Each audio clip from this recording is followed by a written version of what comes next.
Guys, SR के online classes में आपका हार्दिक स्वागत है। मैं हूं तौफीक खान। देखिए दोस्तों, हमने पिछले वीडियो में अपवर्तन और उसकी परिभाषा पढ़ी थी। अपवर्तन क्या है, उसके जो नियम थे, जो हमने इसके दोनों नियम पढ़े हैं। जैसे लास्ट का जो नियम था, जिसको हमने स्नेल का नियम लिखा था, उस स्नेल के नियम से एक शब्द जुड़ा हुआ है, अपवर्तनांक। तो देखिए, अपवर्तनांक जो है किसी माध्यम में प्रकाश की चाल क्या होगी, इसका वेग क्या होगा, उसको बतलाता है।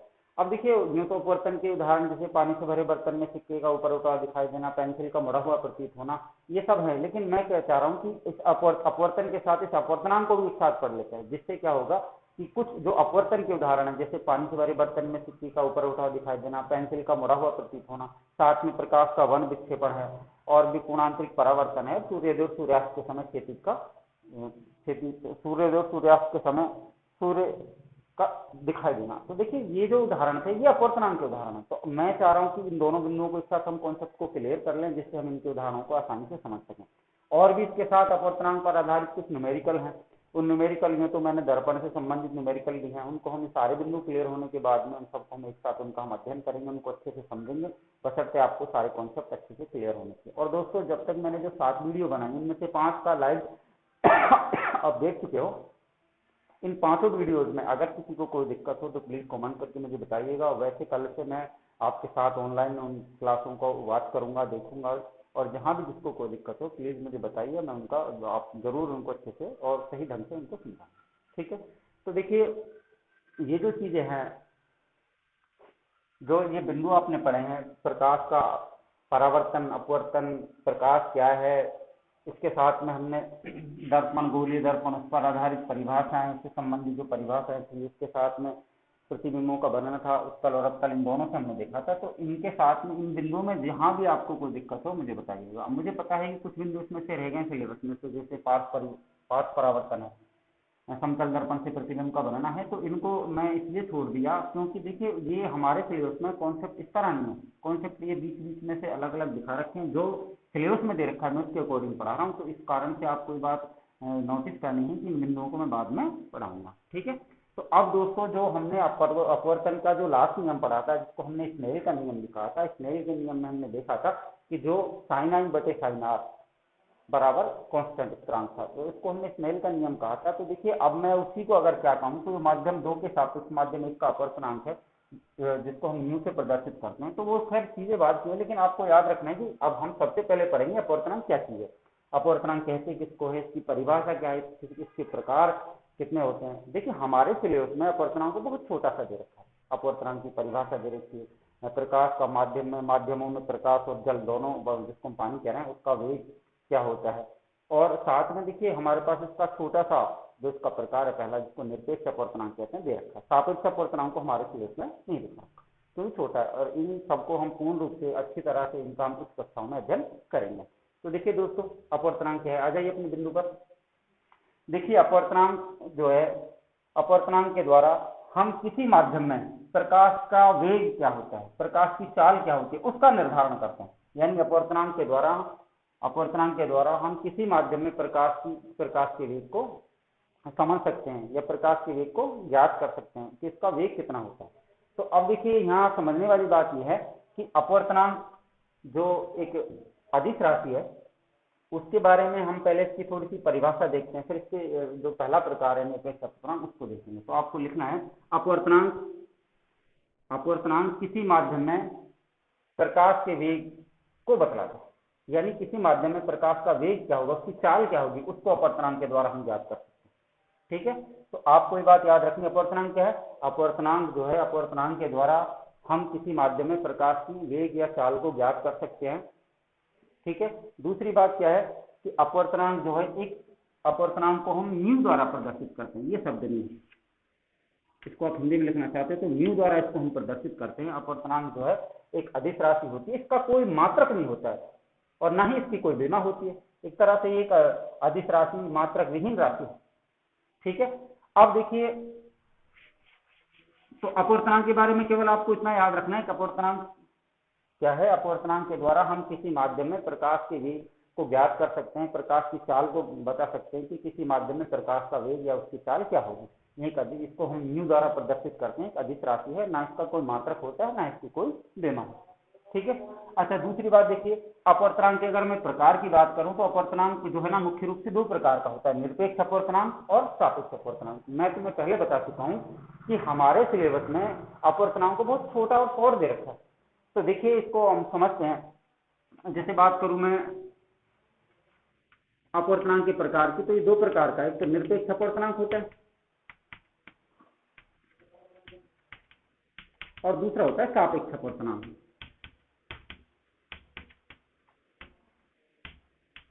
ठीक है।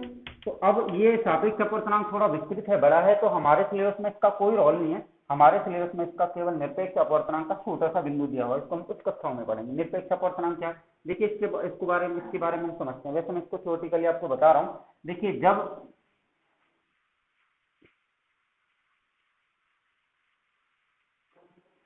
जब प्रकाश की किरण एक माध्यम को मैं निर्वात कह रहा हूं, या मैं इस बात को दूसरे शब्दों में कहूं, जब प्रकाश निर्वात से या वायु से, जब प्रकाश की किरण वायु से किसी दूसरे माध्यम में प्रवेश करती है। अब आप चाहो तो इसको बेसिकली चित्र से समझ सकते हो, लेकिन इतना बड़ा बिंदु ये है नहीं, तो इसको मैं थ्योरेटिकली बता रहा हूं, आप समझना ध्यान से। जब प्रकाश वायु से किसी माध्यम में प्रवेश करता है, अब वायु से किसी माध्यम में प्रवेश करेगा, तो इस बात को आप पहले से पता है कि जब प्रकाश की किरण एक माध्यम से दूसरे माध्यम में प्रवेश करती है तो वो है ना अभिलंब से दूर हट जाती है, जो कि अपवर्तन की परिभाषा है। तो ये बात आपको याद रखनी है कि जब प्रकाश वायु से किसी माध्यम में प्रवेश करता है तो क्या होगा भाई, कोई प्रकाश की किरण वायु से, जिसको मैं निर्वात भी कह सकता हूँ, या दूसरे शब्दों में यूं कहूं कि जब प्रकाश निर्वात से किसी माध्यम में प्रवेश करता है तो उस माध्यम के सापेक्ष निर्वात का अपवर्तनांक निरपेक्ष अपवर्तनांक है। या इस बात को मैं यूं कहूं कि वायु के सापेक्ष उस माध्यम का अपवर्तनांक जो है ना निरपेक्ष अपवर्तनांक है। अगर मैं क्या काम करूं कि वायु जिसको मैं निर्वात कह रहा हूं, वायु का प्रकाश सी, ठीक है, माध्यम का अपवर्तनांक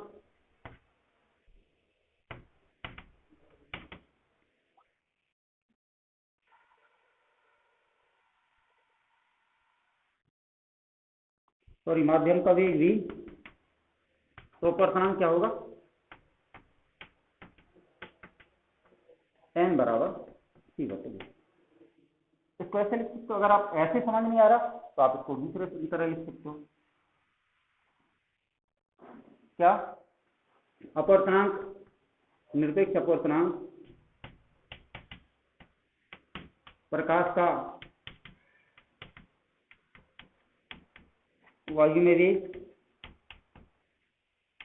बटे माध्यम में वेग। इसको मैं v1 कहूं, इसको v2 कहूं, तो v1 v2, ठीक है। अब देखिए इसी प्रकार अगर किसी वायु का किसी माध्यम में वेग हमें ज्ञात करना हो, तो उस माध्यम के सापेक्ष वायु का वेग, ठीक है। तो इस तरह से देखिए ये दो तरह से, अब वायु को चूंकि ये एयर है इस कारण से मैं ए से लिख रहा हूं। अगर मैं बात करूं जल की, ये वाटर है तो इसको लिखूं, तो ये अगर मैं इसको शॉर्टली लिखना चाहूं तो म्यू डब्ल्यू ए, इसका मतलब होता है क्या, इसका मतलब ये तो अपवर्तनांक हो गया, डब्ल्यू का मतलब वाटर से है, ए का मतलब एयर से, तो ये क्या हो जाएगा बताओ उसके बारे में क्या होगा ये, ठीक है। इसका मतलब होगा प्रकाश का वायु में वेग बटे पानी में वेग, ठीक है। वायु में वेग शॉर्ट लिख रहा हूं उसको बटे पानी जिसको जल में, ठीक है। अब इसी को अगर मैं देखूं तो u21 इसको कैसे लिख रहे हैं, μ21 का मतलब क्या होता है, यानी ये माध्यम 2 का माध्यम 1 के सापेक्ष अपवर्तनांक कहलाता है। अगर मैं 12 लिखूं इसको, 12 का मतलब माध्यम 1 का माध्यम 2 के सापेक्ष अपवर्तनांक। तो ये जो चीजें आप देख रहे हो इनका मतलब क्या होता है, देखिए इनका मतलब ये होता है कि किसी माध्यम में प्रकाश का वेग, किसी माध्यम में पानी या किसी माध्यम के सापेक्ष जल, इसका वेग, तो ये दोनों जो राशियां आप देख रहे हो कि दोनों राशियों को हम इस तरह से निर्धारित कर सकते हैं। तो देखिए दोस्तों, मैं एक बार दोबारा से रिपीट कर रहा हूँ, अपवर्तनांक क्या है आपको याद रखना है। अपवर्तनांक जो है, अपवर्तनांक के द्वारा हम किसी भी माध्यम में वायु का वेग ज्ञात कर सकते हैं, वायु की चाल ज्ञात सकते हैं। इसको हम म्यू द्वारा प्रदर्शित करते हैं। ये एक अदिश राशि होती है, ना इसका कोई मात्रक होता है, ना इसकी कोई बेमा। ये तो आपको अपवर्तनांक के बारे में याद रखना। आपको याद रखना है अपवर्तनांक दो प्रकार का होता है, निरपेक्ष अपवर्तनांक और सापेक्ष अपवर्तनांक। निरपेक्ष अपवर्तनांक क्या है आपको याद रखना है, जब प्रकाश की किरण वायु से किसी माध्यम में प्रवेश करती है तो उस माध्यम के सापेक्ष वायु का अपवर्तनांक निरपेक्ष अपवर्तनांक कहलाता है। ठीक है, और उसको आप गणितीय रूप में देखना चाहते हो तो मैं आपको बता चुका हूँ उस तरह से, जो आपने अभी से थोड़ा पहले पढ़ा है। और इसको अगर आप शॉर्टली देखना चाहते हो तो प्रकाश का वेग तो जो है c है और माध्यम का वेग v है, तो हम n निरपेक्ष अपवर्तनांक जिसको हम n से भी प्रदर्शित कर सकते हैं, n बराबर क्या होगा c/v। ठीक है, और अगर इसी प्रकार हम वायु का प्रकार किसी माध्यम में वायु का वेग देखें तो माध्यम का वायु के सापेक्ष क्या हो जाएगा, म्यू बराबर हो जाएगा प्रकाश का वायु में वेग बटे। ठीक है, तो ये जो चीजें आप देख रहे हो ये केवल इस चीज का निर्धारण करती हैं कि किसी भी माध्यम में चाहे वायु हो चाहे पानी हो, इसका वेग हम कैसे ज्ञात कर सकते हैं, इसकी चाल हम कैसे ज्ञात कर सकते हैं, यानी इसकी जो गति है उसको कैसे ज्ञात कर सकते हैं। तो यदि और यदि अपवर्तनांक ऐसा माध्यम है जिसकी सहायता से हम किसी माध्यम में प्रकाश का, जल का, वायु का वेग ज्ञात कर सकते हैं। ठीक है, तो ये छोटा सा बिंदु था। अब देखिए कुछ ऐसी राशियां हैं जिनका मान हमारे सिलेबस में दे रखा है, जैसे जल, इसका अपवर्तनांक कितना, हीरा जैसे इसका अपवर्तनांक 2.42 होता है। तो ये जो आप न्यूमेरिकल हम पढ़ेंगे तो न्यूमेरिकल्स में हमें अंदाजा लगे, चाहो तो मैं आपको सारणी बना सकता हूँ कि वायु का वेग कितना होता है, जल का वेग कितना होता है, निर्वात में इसका वेग कितना, जिसको वायु कह रहे हैं, हीरे का अपवर्तनांक कितना होता है। तो इन मानों की सहायता से हम उन न्यूमेरिकल्स को आसानी से करेंगे, जैसे हमारे सिलेबस में दे रखे हैं, आप उनमें से देख सकते हैं। ठीक है, तो ये तो था दोस्तों अपवर्तनांक। अब हमने प्रकाश का अपवर्तन पढ़ा, उसके नियम पढ़े, हमने अपवर्तनांक के बारे में शॉर्टली समझ लिया कि ये क्या होता है अपवर्तनांक। तो इसके बारे में जब हमने पढ़ लिया तो हम आसानी से अब इस पर आधारित जो न्यूमेरिकल है उनको कर सकते हैं। तो दोस्तों ये दो बिंदु जो मैंने शॉर्टली अपवर्तनांक को पढ़ा है, वैसे खास बिंदु नहीं है, कोई खास बिंदु नहीं, बहुत छोटा पैटर्न हमारे सिलेबस में दे रखा है। तो ये इसलिए बताना जरूर था इस अपवर्तनांक को, क्योंकि हम किसी भी माध्यम में पानी का, वायु का और बहुत सारे जो पदार्थ जैसे हीरा है, जल है, इनका किस तरह से मान ज्ञात कर सकते हैं किसी माध्यम। तो किसी माध्यम में पदार्थों का वेग ज्ञात करने के लिए अपवर्तनांक की हमें आवश्यकता होती है। ठीक है, तो अब दोस्तों ये मैं तुम्हें पहले बता चुका हूँ कि प्रकाश के अपवर्तन पर के कुछ उदाहरण थे जो हमारे सिलेबस में दे रखे हैं। अपवर्तनांक के भी कुछ उदाहरण, बहुत से कहते हैं नहीं साहब ये प्रकाश का जो वर्ण विक्षेपण है या कोणांतरिक परावर्तन है ये तो अपवर्तन के उदाहरण है। अरे अपवर्तन के उदाहरण नहीं, अपवर्तनांक के उदाहरण, क्योंकि इनका जब माध्यमों में प्रकाश का किरणें, प्रकाश का वेग या प्रकाश की चाल, प्रकाश की किरणें जब गुजरती हैं तो अपवर्तनांक की सहायता से ही उनका हम निर्धारण, जैसे तारों का टिमटिमाना, तो ये क्या था, देखिए हमारी इनसे अधिक दूरी होती है तो जब घनत्व और प्रकाश के वेग में लगातार परिवर्तन होता है तो इस तरह की घटनाएं घटती हैं जो कि अपवर्तनांक पर आधारित। ठीक है, तो दोस्तों ये मैंने इसलिए से इसको शॉर्टली पढ़ाया था, इनको खास इतना बड़ा बिंदु है नहीं, लेकिन इसको समझना इसलिए जरूरी था क्योंकि इस पर आधारित जो घटनाएं थी, जैसे कोणांतरिक परावर्तन है, प्रकाश का वर्ण विक्षेपण है, समझ रहे हो, तो ये इससे आसानी से समझ में आ जाता है। ठीक है, अब पढ़ेंगे अपवर्तन के उदाहरण। देखिए दोस्तों,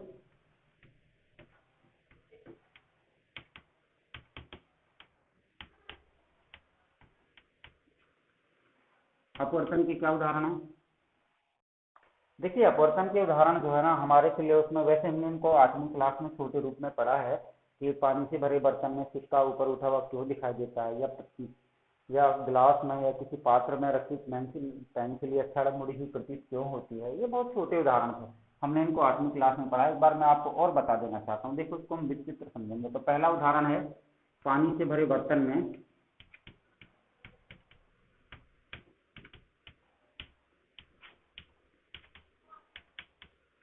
सिक्के का ऊपर उठा हुआ दिखाई देना।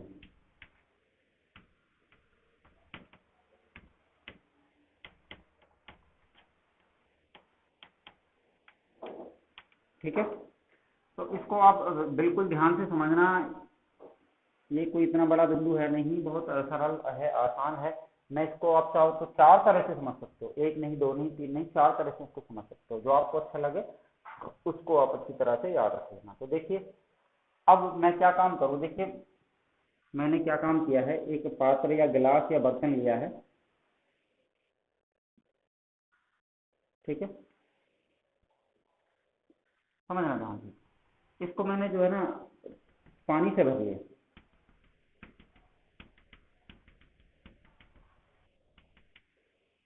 ठीक है। इसमें यहाँ पे कोई सिक्का रखा हुआ है, इसके तल में, तलहटी में, इसके पैंदे में कोई सिक्का रखा हुआ है, ठीक है। आप इसके बारे में लिख सकते हो पात्र या बर्तन, यहाँ लिखा हुआ है। सिक्के की वास्तविक स्थिति आप लिख सकते हो। सिक्के की वास्तविक स्थिति इसको क्यों कह रहे हैं, क्यों कह रहे हैं इसको? क्योंकि वास्तव में सिक्का यहाँ पर है, ठीक है। अब देखिए, पानी को भी लिखना चाहे तो लिख सकते हो, कोई दिक्कत नहीं। देखिए इसके बारे में अब हम पढ़ रहे हैं, पानी से भरे बर्तन में सिक्का ऊपर उठा हुआ दिखाई क्यों देता है। तो इसको देखिए, हम ध्यान से समझना इसको, ठीक है।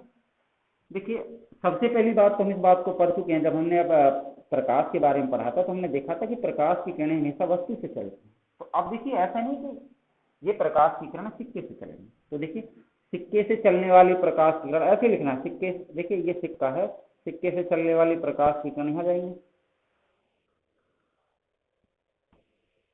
अब इसको समझना ध्यान से, ठीक है। तो अब वही बात, ये सिक्का कहाँ रखा हुआ है? पानी में। पानी कौन सा माध्यम होता है? मैं आपको बता चुका हूँ, माध्यम हमारे पास केवल दो प्रकार के हैं, सघन माध्यम और विरल माध्यम, ठीक है। तो अब देखिए विरल माध्यम हल्का माध्यम होता है, सघन माध्यम गहरा माध्यम होता है।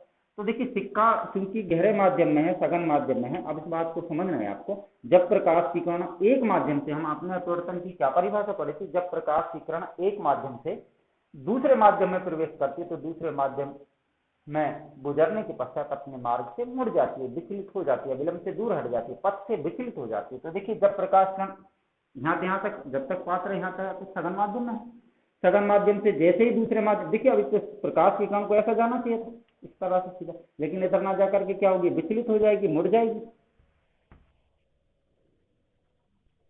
तो अपवर्तन के पश्चात जब ये प्रकाश किरण हमारे नेत्र में, आंख में प्रवेश करती है, ठीक है, जब हमारे नेत्र में प्रवेश करती है तो नेत्र से, अब देखिए नेत्र ऐसे थोड़ी नहीं यूं जाके यूं देखेगा, नेत्र तो इसको बिल्कुल सीधा देखेगा, समझ रहे हो बात को? नेत्र तो इस तरह देखेगा। पर अपवर्तन के पश्चात जब ये प्रकाश की किरण हमारी आंख में, नेत्र में प्रवेश करती है तो नेत्र से देखने पर, अब नेत्र ऐसे देखेगा सीधा, नेत्र कैसे देखेगा, ऐसे देखेगा, ऐसे थोड़ी नहीं यूं कहीं यूं ये देखेगा। तो सिक्का हमें कहाँ नजर आएगा, ऊपर उठा हुआ, यहाँ नजर आएगा। इसको और बड़ा कर लेता हूँ। ये सिक्के की कौन सी स्थिति? आभासी, काल्पनिक स्थिति है। तो हमें सिक्का कहाँ नजर आएगा, ऊपर उठा हुआ, यहां से नहीं, यहाँ बर्तन के ऊपरी सतह पर ऊपर उठा हुआ प्रतीत होगा, ऊपर उठा हुआ दिखाई देगा। तो पानी से भरे बर्तन में सिक्का ऊपर उठा हुआ क्यों दिखाई दे रहा है? तो इसको देखो थ्योरी कैसे लिखोगे, आपको लिखना है, पर पानी से भरे बर्तन में सिक्के का ऊपर उठा हुआ दिखाई देना भी अपवर्तन का कारण है।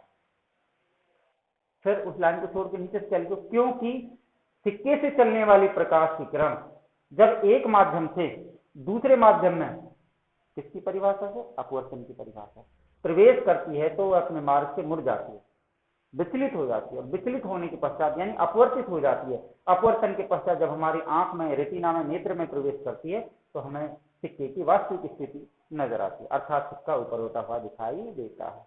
अब आप समझ गए होंगे कि पानी से भरे बर्तन में सिक्का ऊपर उठा हुआ दिखाई क्यों देता है।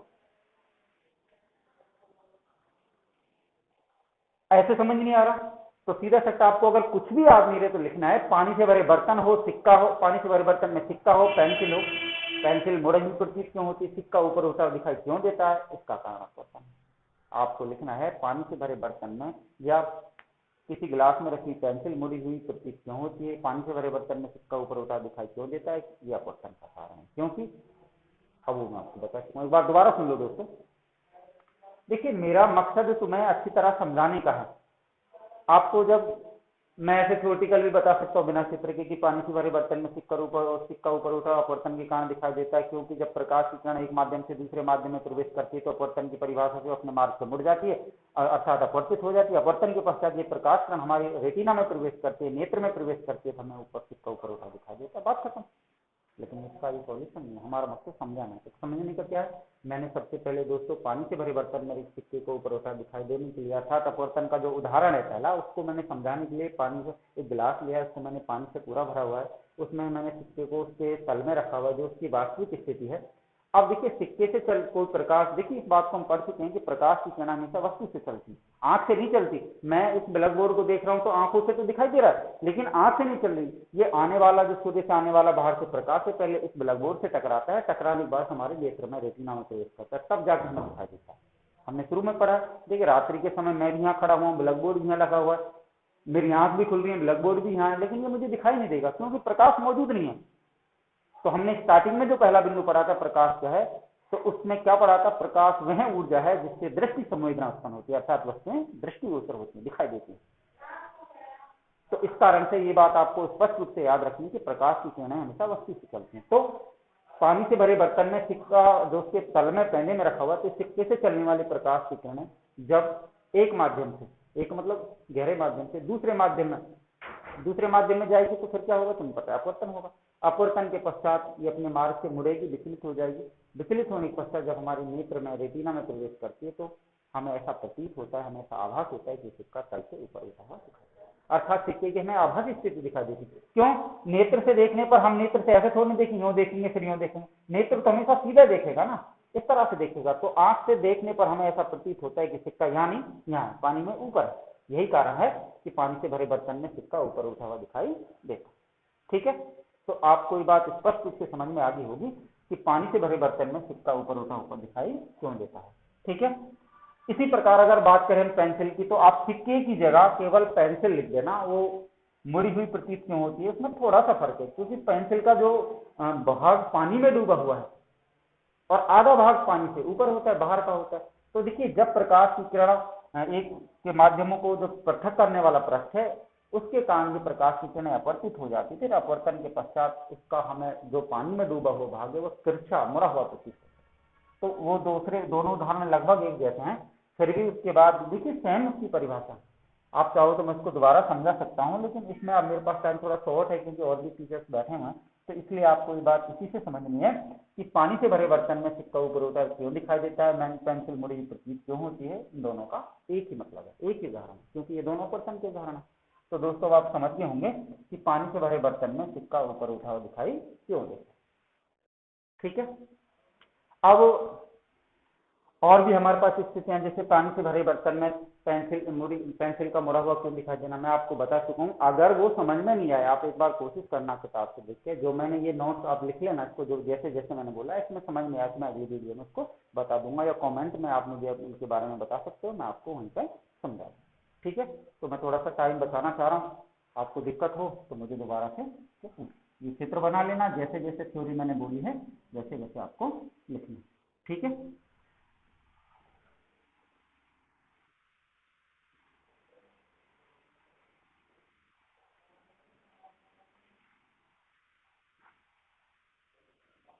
अब उन सारे उदाहरणों को हम पढ़ेंगे।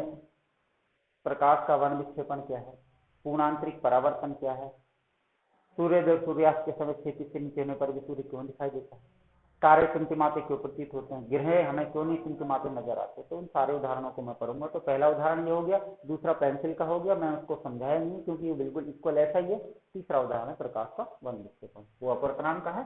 देखिए समझना ध्यान से इसको, प्रकाश का वर्ण विक्षेपण।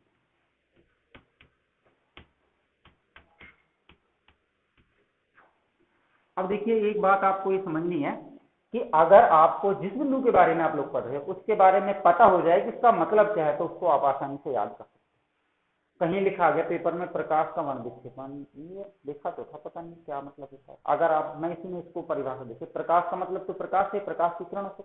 वर्ण का मतलब होता है रंगों में, वर्ण शब्द क्या है, इसका मतलब होता है रंगों में, वर्ण कहते हैं रंगों को, और विक्षेपण का मतलब होता है फैलना, यानी प्रकाश का रंगों में फैलना। अब अगर आपको इतना पता है कि वर्ण का मतलब रंगों से होता है, विक्षेपण का मतलब फैलना होता है, तो आप समझ जाओगे कि प्रकाश को रंगों में फैलना ही प्रकाश का वर्ण।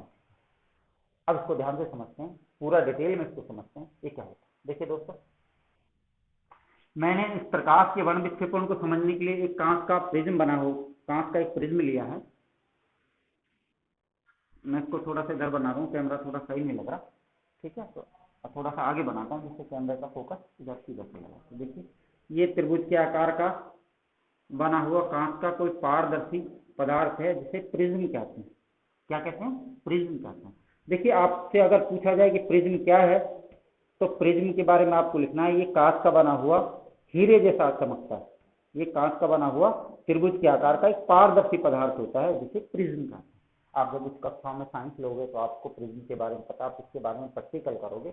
ये त्रिभुज के आकार का होता है, बिल्कुल कांच का हीरे जैसी इसकी संरचना होती है, बनावट होती है, ये इस तरह से चमकता है, ठीक है। तो आपको प्रिज्म को समझना है कि प्रिज्म क्या है। तो मैंने प्रकाश के वर्ण विक्षेपण को समझने के लिए कांच का बना हुआ एक प्रिज्म लिया है।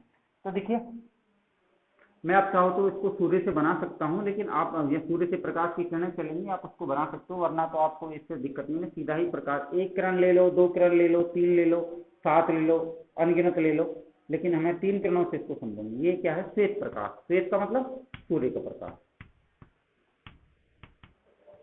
ये क्या है? श्वेत प्रकाश। तो देखिए जब किसी प्रिज्म पर, हम पढ़ रहे हैं प्रकाश का विक्षेपण, वर्ण विक्षेपण, आप इसको बिल्कुल ध्यान से समझिएगा, ये अच्छा बिंदु है और इसको बिल्कुल सही सटीक तरीके जो मैं बता रहा हूँ समझा रहा हूँ आपको, केवल इसके बारे में पढ़ना है, समझना। देखिए मैंने क्या काम किया, प्रकाश के वर्ण विक्षेपण को समझने के लिए कांच का प्रिज्म लिया है। प्रिज्म के बारे में आपको बता चुका हूँ कि प्रिज्म जो है त्रिभुज के आकार का कांच का बना हुआ एक पारदर्शी पदार्थ होता है जो हीरे के समान चमकता है। इसका क्या गुण होता है, इसकी क्वालिटी होती है, विशेषता होती है, ये प्रकाश को 7 रंगों में फैला देता है। तो देखिए कैसे प्रिज्म लिया है, प्रिज्म पर मैंने श्वेत प्रकाश आपतित किया है। श्वेत प्रकाश कह लो, सूर्य का प्रकाश कह लो। तो देखिए जैसे ही प्रिज्म पर श्वेत प्रकाश आपतित होता है तो प्रिज्म क्या काम करता है, इस श्वेत प्रकाश को 7 रंगों की पट्टिका में फैला देता है।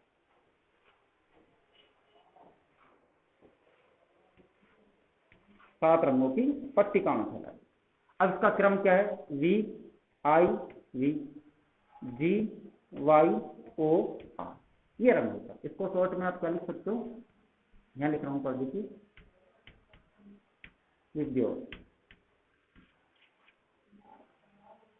अब इन रंगों का क्रम क्या है, बैंगनी, इंडिगो, जामुनी, बी का मतलब ब्लू यानी नीला, जी का मतलब ग्रीन यानी हरा, वाई का मतलब येलो यानी पीला, ओ का मतलब ऑरेंज यानी नारंगी, और आर का मतलब रेड यानी लाल। ये रंगों का क्रम, ठीक है। तो इसके बारे में और सुन लो। जब किसी प्रिज्म पर श्वेत प्रकाश आपतित होता है तो प्रिज्म उस श्वेत प्रकाश को 7 रंगों में बिखेर देता है। इस 7 रंग की पट्टिका को स्पेक्ट्रम कहते हैं। अब तुमसे पूछा जाए स्पेक्ट्रम क्या है, तो आपको लिखना है जब श्वेत प्रकाश किसी भी पदार्थ यानी प्रिज्म पर आपतित होता है तो प्रिज्म उस प्रकाश को बहुत सारे रंगों में या 7 रंगों में फैला देता है। उस रंगों की पट्टिका को स्पेक्ट्रम, ठीक है, 7 रंगों की पट्टिका को स्पेक्ट्रम कहते हैं। तो एक शब्द निकल के आया स्पेक्ट्रम क्या है। तो आपको ये बात याद रखना है कि स्पेक्ट्रम क्या है, आपको याद रखना है कि स्पेक्ट्रम जो है जब किसी प्रिज्म पर श्वेत प्रकाश आपतित होता है तो प्रिज्म उस श्वेत प्रकाश को 7 रंगों में फैला देता है। 7 रंगों की पट्टिका को ही स्पेक्ट्रम कहते हैं, ठीक है। तो दोबारा भी अपने बिंदु पर हम पढ़ रहे हैं प्रकाश का वर्ण विक्षेपण। वर्ण का मतलब रंगों से, विक्षेपण का मतलब फैलने से, यानी प्रकाश का रंगों में फैलना। क्या होता है, इस प्रकाश के वर्ण विक्षेपण को समझने के लिए हमने एक प्रिज्म लिया है। जब इस प्रिज्म पर श्वेत प्रकाश आपतित होता है तो यह प्रिज्म श्वेत प्रकाश को 7 रंगों में फैला देता है। 7 रंगों की पट्टिका को स्पेक्ट्रम कहते हैं, ठीक है। 7 रंगों को पट्टिका को स्पेक्ट्रम कहते हैं। इन रंगों का क्रम है बैंगनी, जामुनी, नीला, हरा, पीला, नारंगी और लाल होता है। इन 7 रंगों को एक अंग्रेजी के क्रम शब्द जिसको हम विवियोर कहते हैं के माध्यम से याद रख सकते हैं, ठीक है। तो ये हो गया आपका प्रकाश का वर्ण। अब दोस्तों एक प्रश्न आता है 2016 में, शायद 15 में, मुझे कंफर्म नहीं है, एक प्रश्न पूछा था, क्या कारण है कि ट्रैफिक सिग्नल और खतरे के निशान लाल रंग के क्यों बनाए जाते हैं। ट्रैफिक सिग्नल और खतरे के निशान लाल रंग के क्यों बनाए जाते हैं। अब देखिए ये बात, ये प्रश्न है, अब तुम इसमें से कहां से आप इसका उत्तर कैसे लिखोगे कि भाई ट्रैफिक सिग्नल या खतरे के निशान लाल रंग के क्यों बनाए जाते हैं। और बहुत से रंग हैं जैसे नारंगी, पीला, हरा, लाल, नीला, जामुनी, बैंगनी, इनका रंग इस रंग से क्यों नहीं बनाया जाता। देखिए लाल रंग की तरंग है सर्वाधिक, ये खराब मौसम, धुएं में, कोहरे में काफी दूरी पर भी आसानी से दिखाई देगा। अब इसकी तरंग दैर्घ्य का सबसे बड़ा मसला है। तरंग दैर्घ्य उसकी जो है ना, उस तरंग दैर्घ्य के कारण हमें ये खराब मौसम हो, कोहरा हो, धुआं हो, अंधेरा धुंधला मौसम हो, उसमें भी हमें ये काफी दूरी से आसानी से दिखाई देता है। यही कारण है कि खतरे के निशान ट्रैफिक सिग्नल लाल रंग से बनाए जाते हैं। तो नोट बना के आप नीचे इसको पढ़ने के बाद इसके नीचे एक नोट बना के प्रश्न लिखना। क्या लिखोगे कि क्या कारण है कि खतरे के निशान ट्रैफिक सिग्नल लाल रंग से क्यों बनाए जाते हैं। तो इसका उत्तर मैं आपको बता चुका हूँ। अब उत्तर नीचे ठीक है दोस्तों, टाइम थोड़ा शॉर्ट है तो मैं अगली वीडियो में ज़रूर आपसे मुलाकात करूंगा और आगे के बिंदुओं को सही ढंग से समझाऊंगा। इस जो मैंने अब तक पढ़ा है इसमें अगर आपको कहीं कोई दिक्कत हो, कोई परेशानी हो तो आप मुझे कमेंट करके बताइएगा। बाकी आप मुझे बाय कॉल भी मेरे से पूछ सकते हो। मेरा नंबर 9680164039 है। आप कोई भी हमारे स्कूल का विद्यार्थी या कोई भी जो मुझसे पूछना चाहता है, मैं बिल्कुल उसका उत्तर ज़रूर बताऊँगा। आप मुझे बाय कॉल, कॉमेंट के द्वारा भी आसानी से पूछ सकते हैं। ठीक है, ओके।